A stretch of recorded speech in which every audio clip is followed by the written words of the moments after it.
नमस्कार दोस्तों, analyser app में आपका स्वागत है। अभिनंदन स्वीकार कीजिए। चलिए दोस्तों, हम प्रधानमंत्री ग्राम सड़क योजना पे बात कर रहे थे। प्रशासकीय प्रतिवेदन 2024-25 के माध्यम से ये सरकार की इंपॉर्टेंट दस्तावेज है। दोस्तों, सरकार अपने बातों को इस दस्तावेज के माध्यम से रख रहा है, प्रस्तुत किया है। तो ये आंकड़े सही होते हैं, तो इन आंकड़ों को पढ़ना जरूरी है। हम प्राइम मिनिस्टर प्रधानमंत्री ग्राम सड़क योजना पे बात कर चुके हैं। जो इंपॉर्टेंट तथ्य थे उन सभी चीजों पे हम बात कर चुके हैं। आज दोस्तों हम प्राथमिकता पे चर्चा करेंगे। आज का हमारा जो टॉपिक है इस योजना का, प्रधानमंत्री ग्राम सड़क योजना।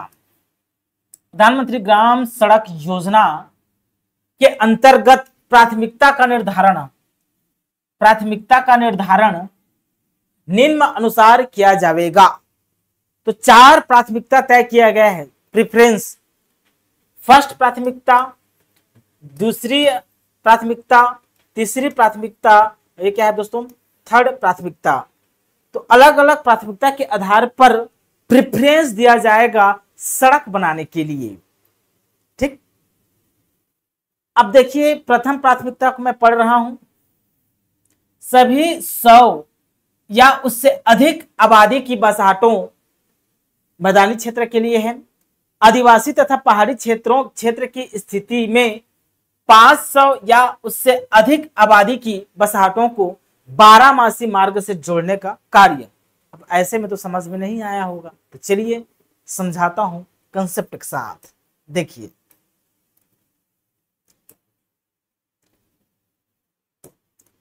प्रधानमंत्री ग्राम सड़क योजना। अब इस योजना के तहत पात्र कौन होते हैं जी? पात्र को पढ़ लेते हैं, पहले पढ़ चुके हैं कल के, लेकिन एक बार रिकॉल करा देता हूं। किस क्षेत्र पात्र होते हैं जहां प्रधानमंत्री ग्राम सड़क योजना के तहत सड़क का निर्माण किया जाता है?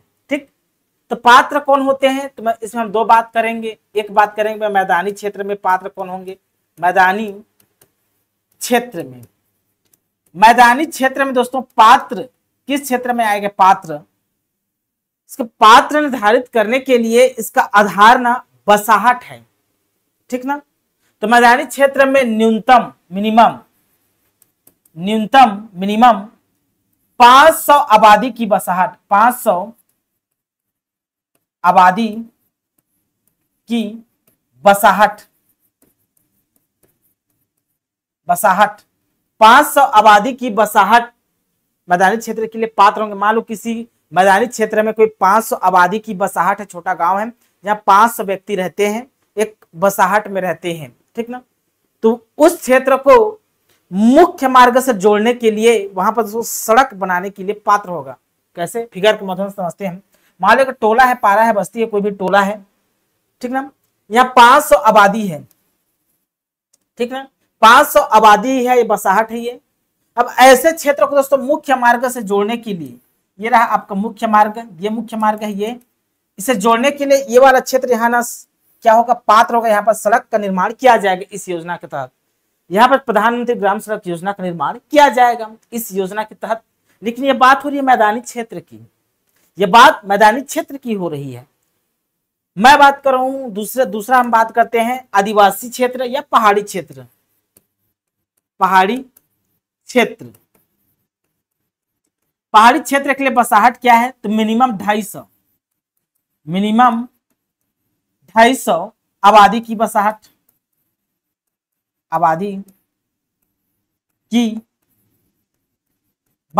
है। तो ऐसे बसाहट को मुख्य मार्ग से क्या किया जाएगा? जोड़ा जाएगा 12 सड़कों के रूप में। 12 सड़कों के रूप में मुख्य मार्ग से क्या किया जाएगा? जोड़ा जाएगा। ये सभी पढ़ चुके हैं। प्राथमिकता का मतलब यह होता है कि भाई 500 वाले तो मैदानी क्षेत्र में बात करूं तो 500 वाले तो क्या है? एलिजिबल है, वहां सड़क बनाया जाएगा। अब जरूरी नहीं कि न्यूनतम 500 हो, 600 भी हो सकता है किसी जगह में, 600 की आबादी हो सकती है, 700 की आबादी हो सकती है ना, 800 की आबादी हो सकती है, 900 की आबादी हो सकती है। जरूरी नहीं कि वहां पास बसाहट जो है वो 500 जनसंख्या का हो। फिक्स थोड़ी 500 का रहेगा जी, 600 हो सकता है, 700 हो सकता है, 800 हो सकता है तो किसे प्रेफरेंस दिया जाएगा? इसमें से फर्स्ट प्राथमिकता किसे दिया जाएगा? ठीक है, मान लो कहीं 1000 का जनसंख्या है, अब इतना पॉपुलेशन है, एक टोला, मान लो ए एक बसाहट है, ये बी बसाहट है, ये 800 की सी बसाहट है, ये 900 का ये डी बसाहट है, और 1000 का ई बसाहट है। तो इनमें से किसे प्राथमिकता दिया जाएगा? पहले सड़क का निर्माण कहाँ किया जाएगा? तो कहाँ किया जाएगा दोस्तों? ई में किया जाएगा, क्योंकि यहाँ जनसंख्या ज्यादा है, 1000 है। 1000 से भी ज्यादा कोई बसाहट है, 1200 है, तो उसे फर्स्ट प्रेफरेंस दिया जाएगा मैदानी क्षेत्र में। समझ में आ रहा है ना? इसलिए प्राथमिकता तय किया गया है। तो चलिए हम समझते हैं प्राथमिकता को। ठीक, तो फर्स्ट प्राथमिकता देखिए, फर्स्ट प्राथमिकता मैं एक्सप्लेन कर रहा हूं दोस्तों। देखिए फर्स्ट प्राथमिकता, प्रथम प्राथमिकता, प्रथम प्राथमिकता में मैदानी क्षेत्र में बात करूं, मैदानी क्षेत्र में 1000 प्लस 1000 या इससे अधिक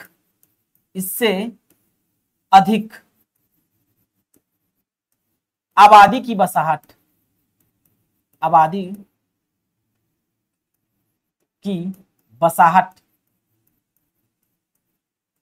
को फर्स्ट प्रेफरेंस दिया जाएगा जी। मान लो कोई बसाहट है, उसमें 1000 या 1000 से अधिक आबादी की जनसंख्या है, तो उसे फर्स्ट प्रेफरेंस दिया जाएगा, उसे जल्दी से इस योजना के तहत पात्र किया जाएगा, एलिजिबल किया जाएगा। मैदानी क्षेत्र में फर्स्ट प्रेफरेंस दिया जाएगा। फर्स्ट प्राथमिकता के तहत यदि मैं आदिवासी क्षेत्र या पहाड़ी क्षेत्र की बात करूं, पहाड़ी क्षेत्र की बात करूं, तो पहाड़ी क्षेत्र में दोस्तों 500 या इससे अधिक, 500 या इससे अधिक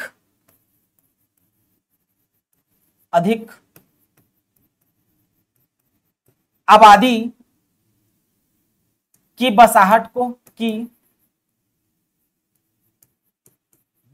को सेकेंड फर्स्ट प्राथमिकता दिया जाएगा। देखिए ये क्या है, आपका प्रथम प्राथमिकता है। फर्स्ट प्राथमिकता में दो क्षेत्र बटे हुए हैं। एक मैदानी क्षेत्र में फर्स्ट प्रेफरेंस किसे दिया जाएगा? तो ऐसे मैदानी क्षेत्र जहां 1000 या उससे अधिक आबादी की जनसंख्या बसाहट के रूप में रहते हैं, ऐसे क्षेत्र को मुख्य मार्ग से जोड़ा जाएगा, उसे फर्स्ट एलिजिबल किया जाएगा, पात्रता दिया जाएगा। ठीक, योजना का लाभ दिया जाएगा। वही मैं पहाड़ी क्षेत्र की बात करूं, तो पहाड़ी क्षेत्र में दोस्तों 500 या इससे अधिक आबादी की बसाहट को फर्स्ट प्रेफरेंस दिया जाएगा। सिर्फ आते हैं हम द्वितीय प्राथमिकता पे। द्वितीय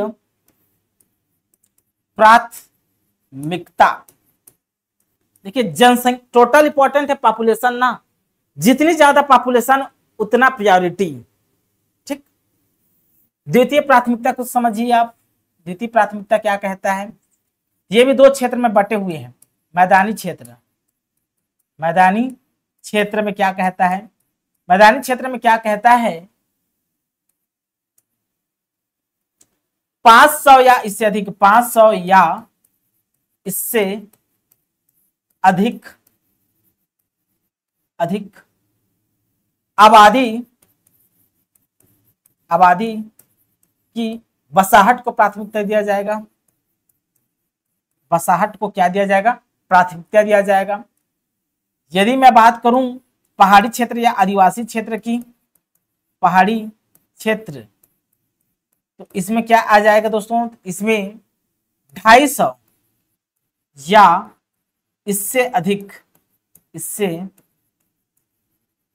अधिक आबादी की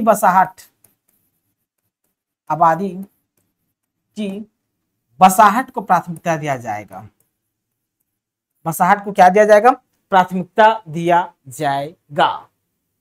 तो प्रथम प्राथमिकता और द्वितीय प्राथमिकता दो क्षेत्र में बटे हुए हैं, एक आदिवासी क्षेत्र में और एक मैदानी क्षेत्र में। आदिवासी क्षेत्र ही पहाड़ी क्षेत्र होता है, दुर्गम क्षेत्र होता है, मरुभूमि क्षेत्र भी कहा जा सकता है। तो प्रथम प्राथमिकता एवं द्वितीय प्राथमिकता को दो क्षेत्रों में बांट कर पढ़ना है। कैसे प्रेफरेंस दिया जाएगा, प्राथमिकता कैसे दिया जाएगा, ये रहा। अब हम पढ़ते हैं तृतीय प्राथमिकता। तृतीय प्राथमिकता, प्राथमिकता तृतीय प्राथमिकता के तहत आपको क्या पढ़ना पड़ेगा मेरे प्यारे बच्चों, इसको समझिए आप। सभी मुख्य मार्ग, सभी मुख्य मार्ग, सभी मुख्य मार्गों को लिख लीजिए यहां पर, फिर से लिखता हूं, सभी मुख्य मार्गों का उन्नयन, सभी मुख्य मार्गों का उन्नयन। तृतीय प्राथमिकता के तहत दोस्तों जितने भी मुख्य मार्ग हैं ना, यदि वो जर्जर हो गए हैं, टूट गए हैं, तो उसका उन्नयन किया जाएगा, रिनोवेशन किया जाएगा। ये थर्ड प्राथमिकता है। ठीक, तो यहां थर्ड प्राथमिकता में कीवर्ड याद रखना है मुख्य मार्ग। मुख्य मार्ग कीवर्ड के रूप में याद रखना है तृतीय प्राथमिकता में। चतुर्थ प्राथमिकता लिखिए, चतुर्थ प्राथमिकता। चतुर्थ प्राथमिकता के तहत आपको क्या करना पड़ेगा, सभी संपर्क मार्ग, लिंक रोड, संपर्क मार्ग, सभी संपर्क मार्ग का उन्नयन करना है। सभी संपर्क मार्ग का क्या करना है दोस्तों, उन्नयन। तो चौथे में आपको कीवर्ड के रूप में याद रखना है संपर्क मार्ग। तीसरा में कीवर्ड याद रखना है, तीसरा प्राथमिकता में मुख्य मार्ग। चौथा प्राथमिकता में याद रखना है संपर्क मार्ग।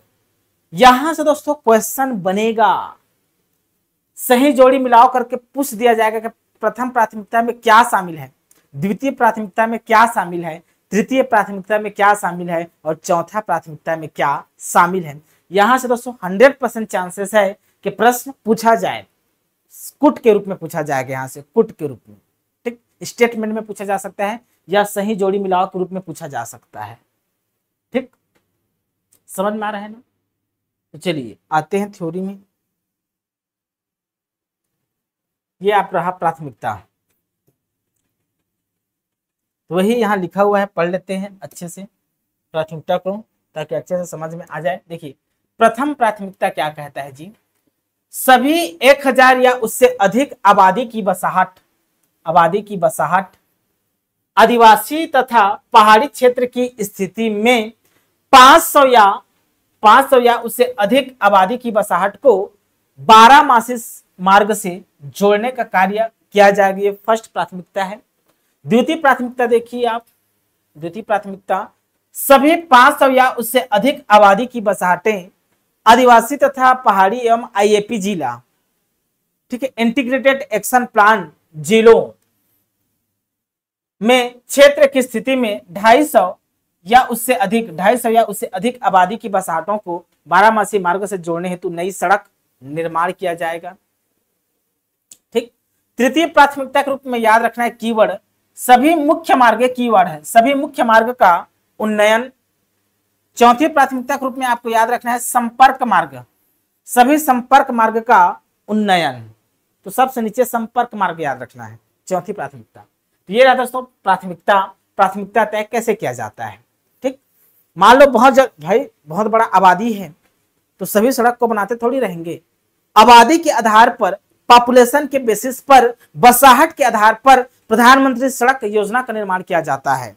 प्रधानमंत्री के तहत, इस योजना के तहत सड़कों का निर्माण किया जाता है। मान लो निर्धारण तय हो गया कि भाई मान लो कहीं 500 पॉपुलेशन है, मैदानी क्षेत्र की बात कर रहा हूं ना, उसको आप किसी भी क्षेत्र में अप्लाई कर सकते हैं। तो मैं मैदानी क्षेत्र का उदाहरण दे रहा हूँ, 500 है, 600 है, एक जगह 800 पॉपुलेशन निकला, एक जगह 1200 पॉपुलेशन निकला, ठीक है, एक जगह 1300 पॉपुलेशन निकला। ठीक, ये गांव बसाहट ए है, गांव ए है, ये बी गांव है, ये सी गांव है, ये डी गांव है और ये ई गांव है।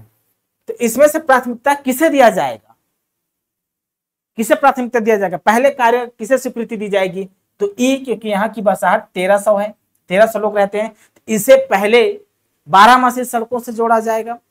इसे पहले दोस्तों बारहमासी सड़कों से जोड़ा जाएगा, मतलब ये निर्धारण हो गया।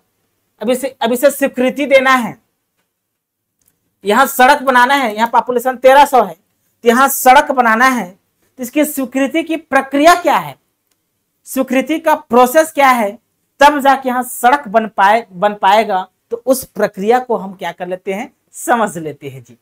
तो अब अगला टॉपिक है हमारा सड़कों की स्वीकृति की प्रक्रिया, और बहुत ज्यादा इंपॉर्टेंट है।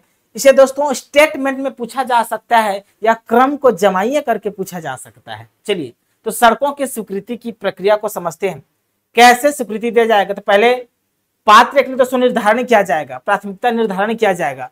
अब इसमें से आपको कौन सा प्राथमिकता लग रहा है, किसे फर्स्ट प्राथमिकता देना चाहिए, तो आपने आंसर किया सर 1300, क्योंकि यहाँ आबादी ज्यादा है, तो पहले इसे मुख्य मार्ग से जोड़ा जाए।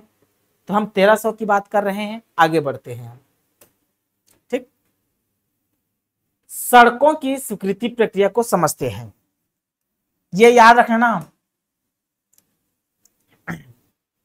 अब देखिए क्या कह रहे हैं, प्राथमिकता क्रम निर्धारण के उपरांत, मतलब प्राथमिकता क्रम निर्धारित कर लिए, हमको पता चल गया कि भाई इस बसाहट में 1300 लोग रहते हैं, तो पहले हम इसको निर्धारित करेंगे, है ना।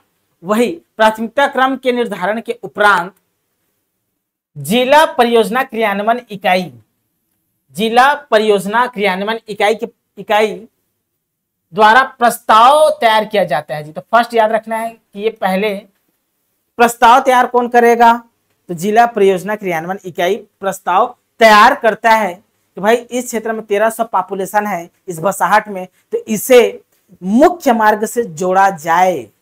तो प्राथमिकता प्रस्ताव कौन तैयार करता है, याद रखना है जिला परियोजना क्रियान्वयन इकाई, फर्स्ट नंबर।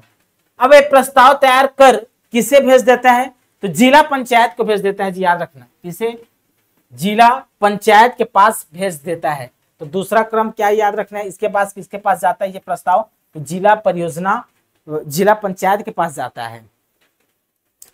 प्राथमिकता का निर्धारण करने के बाद, प्राथमिकता का निर्धारण कौन करता है पूछेगा आपसे, तो जिला परियोजना क्रियान्वयन इकाई करता है। किसी क्षेत्र में किसी क्षेत्र को बसाहट को मुख्य मार्ग से जोड़ा जाए, इसमें प्राथमिकता क्रम का निर्धारण कौन करता है, तो जिला परियोजना क्रियान्वयन इकाई करता है। फिर उसके लिए एक प्रस्ताव तैयार करता है, प्रस्ताव तैयार करने के बाद उसे अनुमोदन के लिए कहाँ भेजा जाता है, तो अनुमोदन के लिए जिला पंचायत भेजा जाता है। ठीक, दूसरे क्रम पे अब जिला पंचायत उसे कैंसिल कर देगा ना, तो आगे सड़कों का निर्माण नहीं हो पाएगा। मान लो जिला पंचायत ने अनुमति दे दिया, अनुमोदन दे दिया, तो अनुमोदन के बाद छत्तीसगढ़ ग्रामीण सड़क विकास अभिकरण के पास जाएगा। तो इसको तीसरे क्रम में याद रखना है, ठीक है। अब किसके पास जाएगा वह अनुमोदन के बाद वह प्रस्ताव, तो छत्तीसगढ़ ग्रामीण सड़क विकास अभिकरण के पास जाता है, जो कि एक रजिस्टर्ड एजेंसी है। इसका स्ट्रक्चर हम कल के क्लास में पढ़ चुके हैं। इसमें एक सीओ होता है, 4 मुख्य अभियंता होता है, फिर अमला होती है। तो छत्तीसगढ़ ग्रामीण सड़क विकास अभिकरण के पास जाता है, को प्रस्तुत किया जाता है, लिखा है इसके पास आएगा। अब ये क्या करता है, यह अभिकरण क्या करेगा, छत्तीसगढ़ ग्रामीण सड़क विकास अभिकरण द्वारा प्रस्ताव का पुनरीक्षण किया जाता है जी, पुनरीक्षण, रिव्यू किया जाता है। जो प्रस्ताव भेजा गया है उसका पुनरीक्षण किया जाता है। प्रस्ताव का दिशा निर्देश के अनुरूप होने पर, मतलब उस प्रस्ताव का दिशा निर्देशों के अनुरूप होने पर राज्य स्तरीय स्थायी समिति से अनुमोदन के लिए प्राप्त किया जाता है। अब ये चौथे नंबर पर याद रखना है। अब छत्तीसगढ़ ग्रामीण सड़क विकास अभिकरण इसके पास भेजेगा, राज्य स्तरीय स्थायी समिति के पास भेजेगा। किसके पास, तो राज्य स्तरीय स्थायी समिति के पास भेजेगा इस प्रस्ताव को, पुनरीक्षण करने के बाद, दिशा निर्देश करने के बाद। ठीक, अब यह समिति क्या करता है, अनुमोदन देता है। मान लो अनुमोदन नहीं दिया तो आगे नहीं बढ़ेगा, वहां सड़क नहीं बन पाएगा। मान लो यह समिति, राज्य स्तरीय स्थायी समिति ने अनुमोदन कर दिया, तो अनुमोदन प्राप्त किया जाता है। इसके अनुमोदन के पश्चात, ठीक है, देखिए अब राज्य स्तरीय स्थायी समिति के अनुमोदन के पश्चात फिर से ये परियोजना क्रियान्वयन इकाई के पास आता है जी। मतलब पहले नंबर पे था ना, उसी के पास फिर आता है, तो इसे फिर 5वें नंबर पे लिखेंगे। अब यह जिला परियोजना क्रियान्वयन इकाई के पास फिर से आ गया। जो जिला परियोजना क्रियान्वयन इकाई है, जो प्रस्ताव तैयार किया था, जो दोस्तों प्राथमिकता क्रम का निर्धारण किया था, उसी के पास फिर से वो आ गया अनुमोदन के पश्चात। अब जिला परियोजना क्रियान्वयन इकाई करता क्या है? सड़कों का सर्वेक्षण करेगा, वहां पर जाके सड़कों का सर्वेक्षण करेगा। सर्वेक्षण कर विस्तृत परियोजना प्रतिवेदन तैयार करेगा। विस्तृत परियोजना प्रतिवेदन तैयार करेगा, इसी को कहा जाता है डीपीआर तैयार करेगा। डीपीआर डिटेल प्रोजेक्ट रिपोर्ट तैयार करेगा। विस्तृत परियोजना प्रतिवेदन तैयार किया जाता है। तो सड़क निर्माण संबंधित डीपीआर तैयार कौन करता है? आपसे क्वेश्चन पूछा जाएगा कि डीपीआर तैयार कौन करता है? तो जिला परियोजना क्रियान्वयन इकाई करता है। जिला परियोजना क्रियान्वयन इकाई सड़कों का डीपीआर तैयार करता है, याद रखना है, ठीक। डीपीआर तैयार करने के बाद दोस्तों अब यह परियोजना क्रियान्वयन इकाई उस डीपीआर को राज्य तकनीकी एजेंसी के पास भेज देता है। अब तो इसको छठवें क्रम में याद रखना है, छठवां क्रम किसके पास गया? अब वह डीपीआर तो राज्य तकनीकी एजेंसी के पास चला गया। अब राज्य तकनीकी एजेंसी चाहे तो इसको अनुमोदन दे सकता है, नहीं भी दे सकता है, बाध्य नहीं है। मान लो अनुमोदन दे दिया, उसके बाद किसके पास जाएगा? तो राज्य तकनीकी एजेंसी से अनुमोदन के पश्चात स्वीकृति हेतु, किसके लिए? तो स्वीकृति हेतु ना, स्वीकृति के लिए यह प्रस्ताव भारत सरकार को भेजा जाता है जी। किसके पास? भारत सरकार। तो 7वें नंबर पर याद रखना है, भारत सरकार के पास जाएगी ये, भारत सरकार को भेजा जाता है। अब भारत सरकार के पास ऐसे नहीं समझना कि सीधा मोदी के पास भेज दिया। भारत सरकार के अलग अलग विभाग होते हैं, मंत्रालय होते हैं, तो मंत्रालय के पास जाएगा ना। तो इसमें लिखा हुआ है भारत सरकार स्तर पर सचिव, भारत सरकार के स्तर पर किसके पास जाएगा? तो सचिव। किसके सचिव? तो केंद्रीय ग्रामीण विकास मंत्रालय, केंद्रीय ग्रामीण विकास मंत्रालय की अध्यक्षता में गठित सशक्त समिति। तो केंद्रीय ग्रामीण विकास मंत्रालय की अध्यक्षता में गठित सशक्त समिति पहले सचिव के पास जाएगा। भारत सरकार के सचिव मतलब इसके सचिव केंद्रीय ग्रामीण विकास मंत्रालय की अध्यक्षता के सचिव के पास, प्रिय सचिव इस मंत्रालय की अध्यक्षता में गठित सशक्त समिति के पास प्रस्तावों का अनुमोदन करती, उसके पास भेज देती है। अब यह सशक्त समिति उस प्रस्ताव को क्या करेगा? अनुमोदित करेगा। अब यह सशक्त समिति क्या करेगा? अनुमोदित करेगा जी। तभी भी 7वां नंबर चल रहा है ना। 7वां नंबर पे भारत सरकार का कौन सा पार्ट, भारत सरकार का कौन सा विभाग? तो दोस्तों केंद्रीय ग्रामीण विकास मंत्रालय की अध्यक्षता में गठित एक सशक्त समिति होता है, यह समिति के पास जाएगा, ठीक ना। ये सचिव भेजेगा इसके पास, ये अनुमोदन करेगा, ठीक। तो 7वां याद रखना, 7वां हो गया है। फिर 8वें नंबर पे किसके पास जाएगा देखते हैं नीचे। 8वें नंबर पे दोस्तों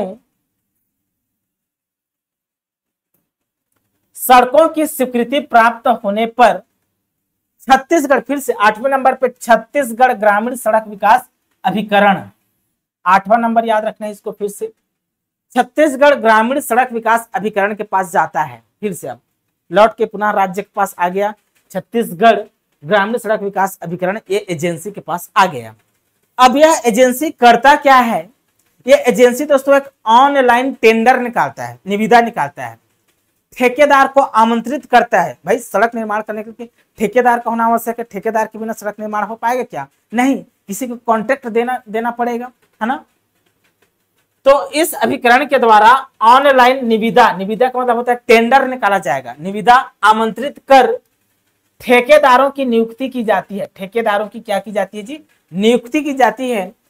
जैसे ठेकेदार की नियुक्ति हुआ तो 15 दिनों के भीतर कार्य प्रारंभ हो जाना चाहिए। 15 दिनों के भीतर कार्य प्रारंभ हो जाना चाहिए, सड़क निर्माण का कार्य प्रारंभ हो जाना चाहिए। ठेकेदार नियुक्ति के पश्चात कितने दिनों के भीतर कार्य प्रारंभ हो जाना चाहिए? क्वेश्चन पूछेगा तो 15 दिनों के भीतर याद रखना है। कितने दिनों के भीतर? तो 15 दिनों के भीतर निर्माण हो जाना चाहिए। आशा करता हूं ये सड़क निर्माण की स्वीकृति का जो प्रक्रिया है, प्रोसेस है, 8 चरण है, ये 8 के 8 चरण आपको अच्छे से समझ में आया होगा, ठीक। ये 8 चरण दोस्तों कुट में पूछे जा सकते हैं, कुट में पूछे जा सकते हैं कैसे स्वीकृति दी जाती है। तो स्वीकृति देने के क्रम को, इसके ऑर्डर को अच्छे से रिकॉल करके आपको पढ़ना पड़ेगा। ठीक, तो टेंडर जारी कौन करता है पूछेगा प्रश्न, तो छत्तीसगढ़ ग्रामीण सड़क विकास अभिकरण ही टेंडर जारी करता है, ठेकेदारों को आमंत्रित करता है। ठेकेदारों को आमंत्रित कौन करता है, तो छत्तीसगढ़ ग्रामीण सड़क विकास अभिकरण करता है। ठीक, तो बहुत ही बेहतरीन प्रश्न यहां से बन सकता है। ठीक, ठीक है जी दोस्तों, स्वीकृति की प्रक्रिया हम पढ़ चुके हैं। अब हम देखिए प्रधानमंत्री ग्राम सड़क योजना का शुरुआत कब हुआ था, आपको पता है 25 दिसंबर सन 2000 को हुआ था प्रधानमंत्री ग्राम सड़क योजना का। अब तक इसको कितने चरण में संचालित किए जा रहे हैं, तो दोस्तों किया जा चुका है। इसके कितने चरण हैं, इस योजना के कितने फेस हैं, कितने फेस चरण, याद रखना कुल 4 चरण है जी, कुल 4 चरण है। पहला चरण तो वही है 25 दिसंबर से प्रारंभ हुआ 2013 तक चला, प्रथम चरण। अब हम द्वितीय चरण को पढ़ेंगे। क्या द्वितीय चरण को पढ़ेंगे, तो देखिए प्रधानमंत्री ग्राम सड़क योजना का द्वितीय चरण कब प्रारंभ हुआ, तो मई 2013 में, मई 2013 में द्वितीय चरण की शुरुआत होती है। कौन से चरण, तो द्वितीय चरण की शुरुआत होती है।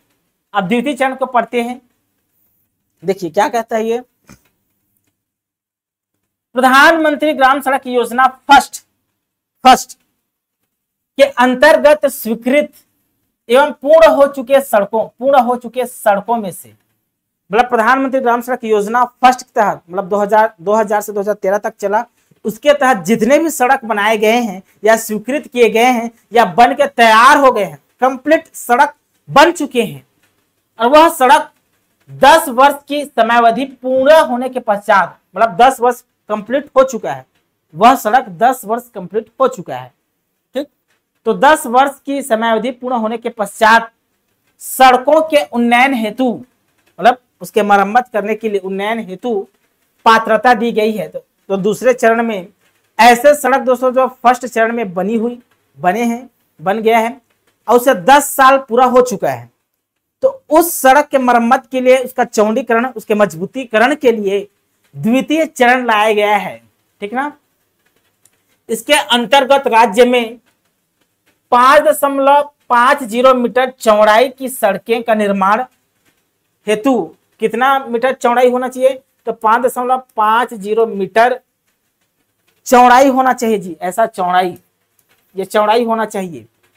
लंबाई कितना है दोस्तों, लंबाई की सड़कें, तो 2248 किलोमीटर की लंबाई, 2248 किलोमीटर लंबाई का लक्ष्य भारत सरकार से प्राप्त हुआ था, मतलब छत्तीसगढ़ राज्य में ना इतना का लक्ष्य प्राप्त हुआ था, याद रखना डेटा इंपॉर्टेंट है, जिसकी 100% मतलब 100% स्वीकृति प्राप्त हो चुकी है।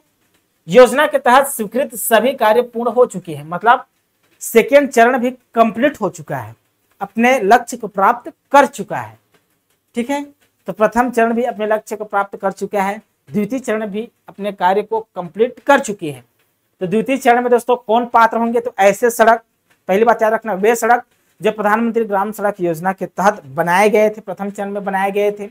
अब कोई भी सड़क बनता है उसकी एक अवधि होती है जी, लाइफ टाइम तक वो सड़क मजबूत रहे ये जरूरी नहीं है, उसकी एक अवधि होती है, फिर वो खराब हो जाता है, गड्ढे आ जाते हैं, पानी भर जाते हैं, जर्जर हो जाते हैं।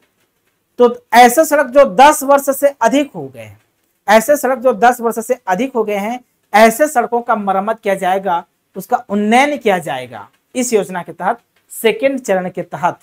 ठीक, अब बात करते हैं प्रधानमंत्री ग्राम सड़क योजना का तृतीय चरण। ठीक, चलिए आगे बढ़ते हैं। देखिए तृतीय चरण में क्या होता है,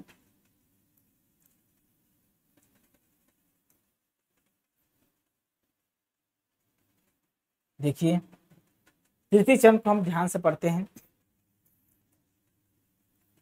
प्रधानमंत्री ग्राम सड़क योजना 3 हेतु प्रोग्राम गाइडलाइन भारत सरकार ग्रामीण विकास विभाग द्वारा कब शुभारंभ किया गया, तो 14 अगस्त 2019 को नहीं भूलना है। तृतीय चरण की शुरुआत कब हुई थी पूछेगा आपसे, तो 14 अगस्त 2019 14 अगस्त 2019 को नहीं भूलना है, ठीक। तो 14 अगस्त 2019 को जारी हुई है, क्या हुआ है, जारी हुआ है, तृतीय चरण की शुरुआत हुई है। इसके अंतर्गत ग्रामीण क्षेत्रों में प्रधानमंत्री ग्राम सड़क योजना के अंतर्गत पूर्ण की गई ऐसी सड़कें जिनका निर्माण 10 वर्ष पूर्ण हो चुका है, वही है प्रधानमंत्री ग्राम सड़क योजना 1 के तहत या 2 के तहत ऐसे सड़क बनाए गए हैं या उसका रिनोवेशन किया गया है, मरम्मत किया गया है, उसे 10 साल कंप्लीट हो चुका है।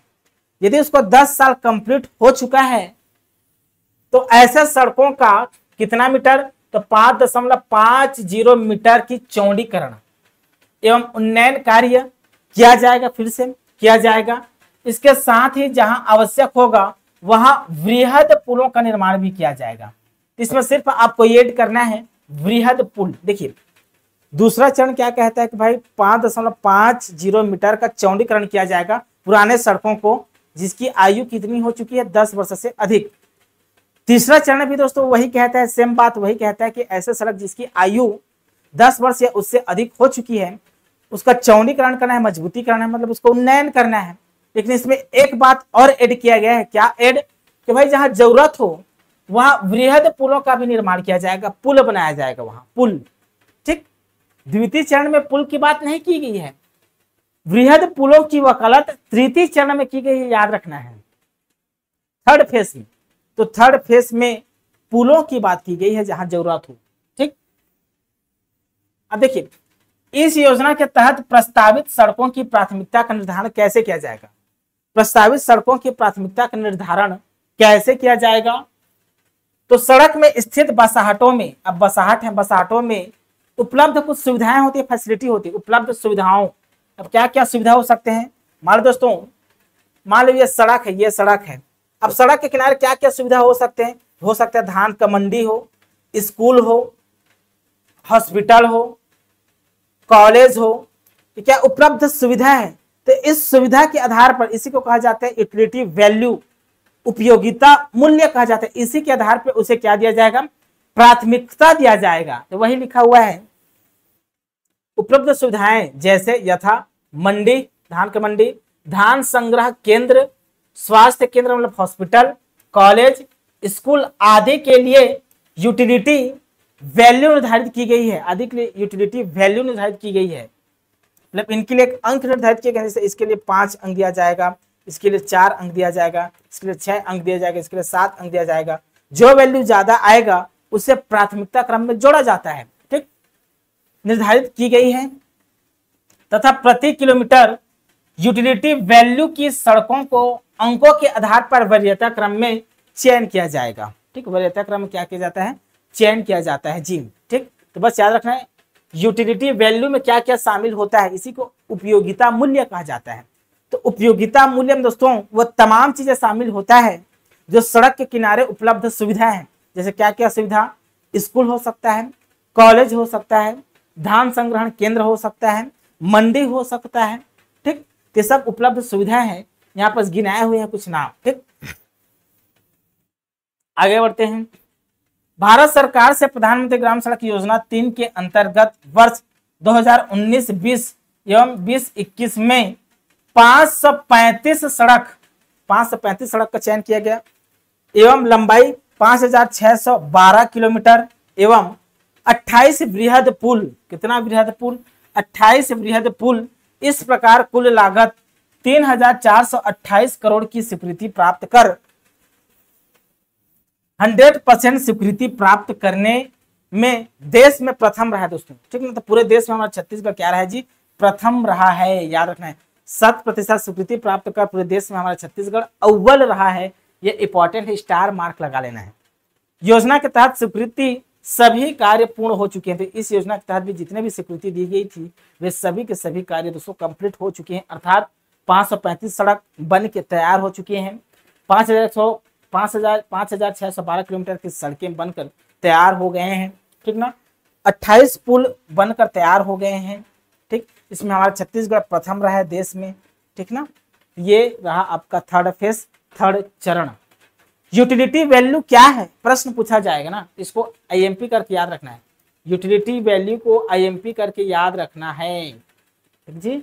चलिए आगे बढ़ते हैं।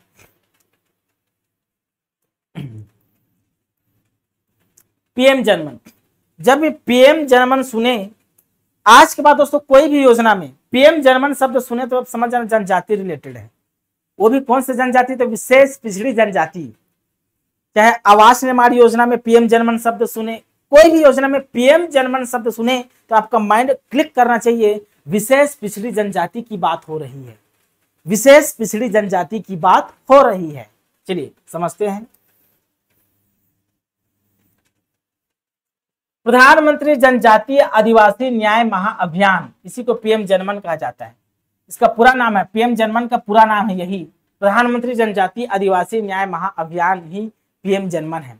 इसके तहत होता क्या है, इस योजना के तहत विशेष पिछड़ी जनजाति समूह, पीवीटीजी कहा जाता है, सामाजिक, आर्थिक और शैक्षिक स्थिति, तो 3 आधार बताया गया है, सामाजिक, आर्थिक और शैक्षिक स्थिति बेहतर बनाने के उद्देश्य से इसके लिए जनसंख्या निर्धारित की गई है 100 प्लस से अधिक जनसंख्या वाली असंबद्ध बसाहट को।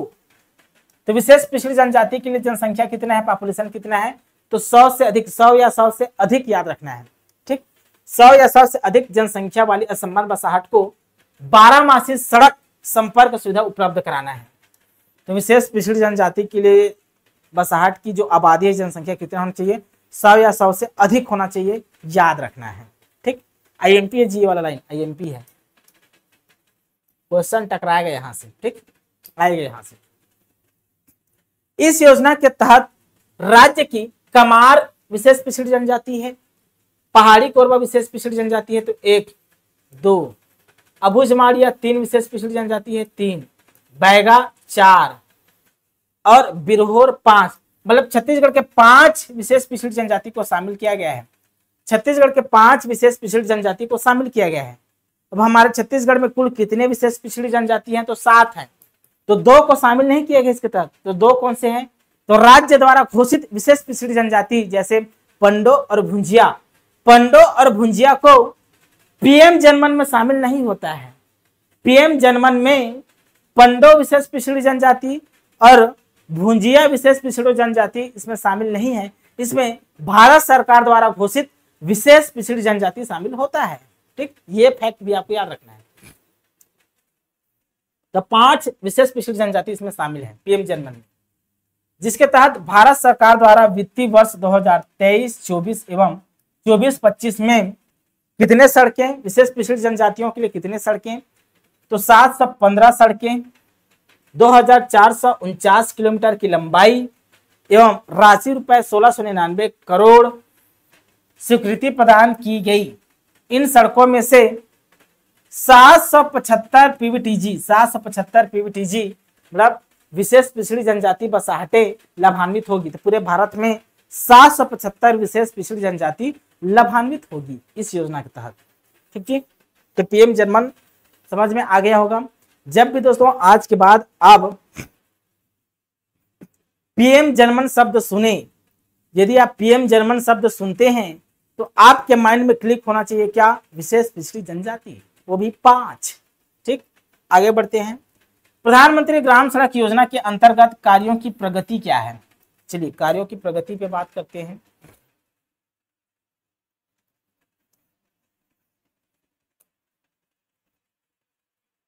अब यहाँ कुछ डेटा दिया हुआ है, अब ऐसा तो मैं पढ़ के बता देता हूँ, लेकिन दोस्तों इस डेटा को याद नहीं करना है, ये वाला डेटा को याद नहीं करना है आपको ना। इकोनॉमिक सर्वे 2024-25 का डेटा को याद करना है, इस वाले डेटा को याद नहीं करना है।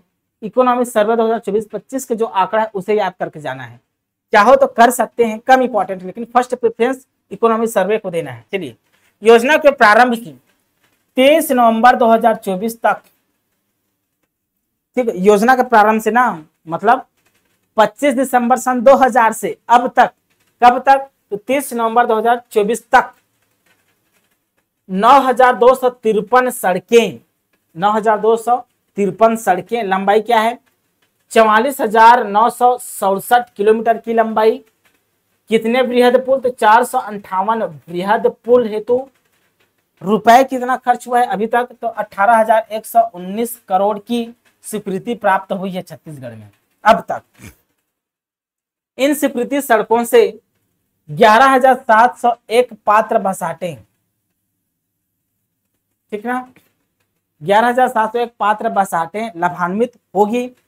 स्वीकृत सड़कों के विरुद्ध 40,380 किलोमीटर लंबाई की 8,298 सड़कों एवं 377 बृहद पुलों का निर्माण किया जा चुका है।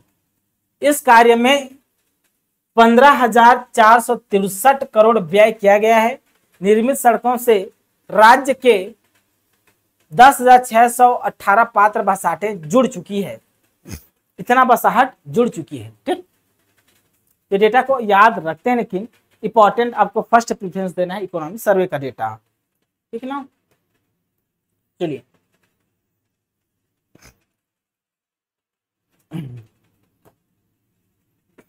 देखिए समझते हैं। स्वीकृत पुलों में कम समय में प्रभावी रूप से निर्मित किए जाने की तकनीक के उपयोग से नक्सल प्रभावित क्षेत्रों के 8 जिले, नक्सल प्रभावित क्षेत्रों के 8 जिले, तो पूरे बस्तर संभाग के सातों जिले और एक राजनांदगांव, तो कुल कितना जिले हो गए? 8 जिले। तो कुल 8 जिले राजनांदगांव को मिलाकर, तो 8 जिलों, जिनमें कांकेर जिले के 2 जगह को याद रखना है, कोंडागांव जिले के 3, सुकमा जिले की 1, बस्तर जिले की 2, राजनांदगांव जिले के 1, टोटल कितना हो गए? 8। इन जिलों में 8 बैली ब्रिज, क्या ब्रिज? तो बैली ब्रिज के निर्माण हेतु पायलट प्रोजेक्ट के रूप में भारत सरकार द्वारा स्वीकृति प्रदान की गई है। बैली ब्रिज क्या होता है? एक लोहे का होता है जी, ऑटोमेटिक फिट रहता है, लोहे का बना होता है, ऑटोमेटिक पुल जैसा फिट रहता है, उसके अलग से कॉलम बनाओ, ये बनाओ, दुनियादारी करने के पुल का निर्माण रहता है, रेडीमेड रहता है वो पुल, लोहे का बना हुआ रेडीमेड पुल बोल सकते हैं। रेडीमेड, जैसे कपड़ा रेडीमेड होता है ना, कपड़ा लिया सीधा आके पहने, उसी प्रकार रेडीमेड पुल होता है लोहे का, लाओ सीधा फिट करो, नट बोल्ट टाइट करो, पुल बन के तैयार, रेडीमेड। ठीक,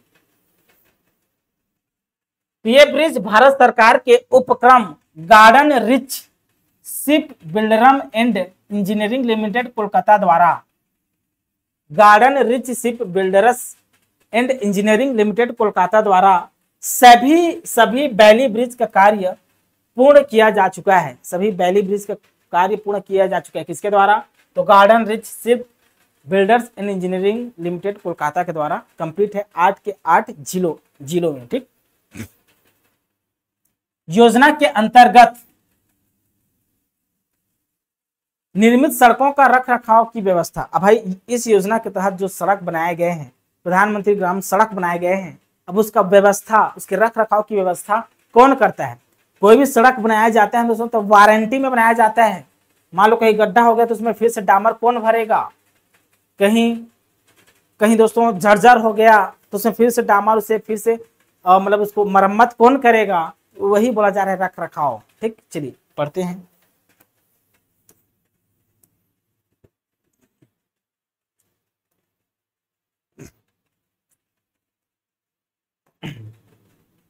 देखिए, योजना के अंतर्गत निर्मित सड़कों का रख रखाव 5 वर्ष तक इंपॉर्टेंट है, आईएमपी है, 5 वर्ष तक याद रखना है। 5 वर्ष तक निर्माण हेतु अनुबंधित ठेकेदार द्वारा किया जाता है। मान लो कोई सड़क बना, अब वो सड़क मान लो दोस्तों 10 दिसंबर मतलब 2020 में बनके कंप्लीट हुआ। कब? 2020 में बनके कंप्लीट हुआ। तो 2020 में 5 वर्ष तक मतलब 2025 तक उस सड़क का देख रेख मरम्मत कौन करेगा? तो ठेकेदार ही करेगा, जो कॉन्ट्रैक्ट लिया था सड़क बनाने का वही उसका देख रेख करेगा। ठीक, अब 5 साल के बाद मतलब 2026 से इसका देख रेख कौन करेगा? तो 2026 के बाद दोस्तों राज्य सरकार इसका देख रेख करता है जी। चलिए, 5 वर्ष रख रखाव की अवधि समाप्त होने के उपरांत देख रेख कौन करेगा? अब छत्तीसगढ़ ग्रामीण सड़क विकास अभिकरण द्वारा किया जाता है। राज्य सरकार के छत्तीसगढ़ ग्रामीण सड़क विकास अभिकरण द्वारा उक्त सड़कों का रख रखाव किया जाता है। तो 5 वर्ष तक कौन रख रखाव करेगा? तो ठेकेदार करेगा, मुझे ठेके पे बुला दे रे। ठीक, उसके बाद छत्तीसगढ़ ग्रामीण सड़क विकास अभिकरण उस सड़क का देख रेख करेगा। ठीक, आवश्यकता अनुसार सड़कों का नवीनीकरण मजबूतीकरण प्राथमिकता के आधार पर किया जाता है जी। प्राथमिकता के आधार पर कि सड़कों का नवीनीकरण किया जाए कि मजबूतीकरण किया जाए, तो पहले प्राथमिकता के आधार पर किया जाता है। ठीक, ठीक है ना। अब देखिए, ग्रामीण विकास मंत्रालय भारत सरकार नई दिल्ली द्वारा प्रधानमंत्री ग्राम सड़क योजना के तहत निर्मित ग्रामीण सड़कों के रख रखाव के लिए ई गवर्नेंस लागू किया गया है। भारत सरकार के द्वारा ई गवर्नेंस लागू किया गया है। अब इस ई गवर्नेंस के तहत छत्तीसगढ़ राज्य में ई मार्ग प्रणाली प्रारंभ किया गया है जी। ई मार्ग प्रणाली, ई मार्ग प्रणाली कब से प्रारंभ किया गया है? तो 25 दिसंबर 2020 से, 25 दिसंबर 2020 से प्रारंभ किया गया है ना। यहाँ 2015 नहीं लेना है, 25 दिसंबर 2015 ई शिकायत के लिए दोस्तों मेरी सड़क ऐप डेवलप किया गया था। ये क्या है? ई मार्ग है। तो ई मार्ग कब से? 25 दिसंबर सन 2020 से प्रणाली का प्रारंभ किया गया है, जिसके संधारण की सड़कों का ई मार्ग के माध्यम से रख रखाव, सड़कों के रख रखाव, भुगतान संबंधी प्रक्रिया, याद रखना है, भुगतान संबंधी प्रक्रिया अपनाई जा रही है। तो सड़कों के रख रखाव एवं भुगतान संबंधी प्रक्रिया किस ऐप के माध्यम से निभाई जा रही है? तो याद रखना है, ई मार्ग ऐप के माध्यम से अपनाई जा रही है। ठीक,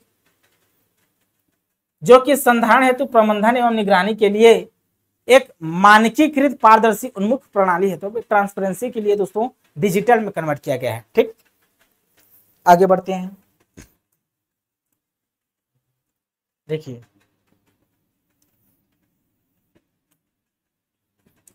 प्रधानमंत्री ग्राम सड़क योजना के अंतर्गत अब तक 8,298 सड़कें, 40,380 किलोमीटर पूर्ण हैं, जिसमें नियमित संधारण के तहत 1457 सड़कें, लंबाई 10,531 किलोमीटर है। 5 वर्ष संधारण अवधि पश्चात नवीनीकरण हेतु इतने सड़कें, ये डेटा याद नहीं रखना है। ठीक ना, ये नीचे वाला भी याद नहीं रखना है। जो इकोनॉमिक सर्वे में है वही याद रखना, पहले में जो बताया हूं वो याद रखना है। ठीक, अब देखिए, इस योजना के तहत सबसे ज्यादा लंबाई के सड़कें कहां बनाए गए हैं, कौन से जिला में बनाए गए हैं, यह पूछा जा सकता है। तो इस योजना के तहत दोस्तों सबसे ज्यादा लंबाई की सड़कें कहां बनाए गए? तो याद रखना, फर्स्ट नंबर पे सुकमा को याद रखना है जी। सुकमा को याद रखना, पूरा 33 जिलों में सबसे ज्यादा कहां बनाया गया ज्यादा लंबाई? सुकमा को याद रखना है। कितना? तो 13.95 किलोमीटर। ठीक, तो इसको याद नहीं रखना है, फर्स्ट याद रखना है सुकमा, फर्स्ट याद रखना है सुकमा, दूसरा कांकेर, फर्स्ट सुकमा, दूसरा कांकेर याद रखना है। प्रधानमंत्री ग्राम सड़क योजना के तहत सबसे ज्यादा लंबाई की सड़क कहाँ बनाए गए पूछेंगे आपसे, तो सुकमा याद रखना है। ठीक, बस, और दूसरा कांकेर। ठीक है दोस्तों, तो सुकमा याद रखना है जी। अब ये खत्म होता है। कल हम मुख्यमंत्री ग्राम सड़क विकास योजना के बारे में पढ़ेंगे। मुख्यमंत्री ग्राम सड़क विकास योजना के बारे में कल से पढ़ेंगे। आज के लिए बहुत बहुत धन्यवाद। Thank you.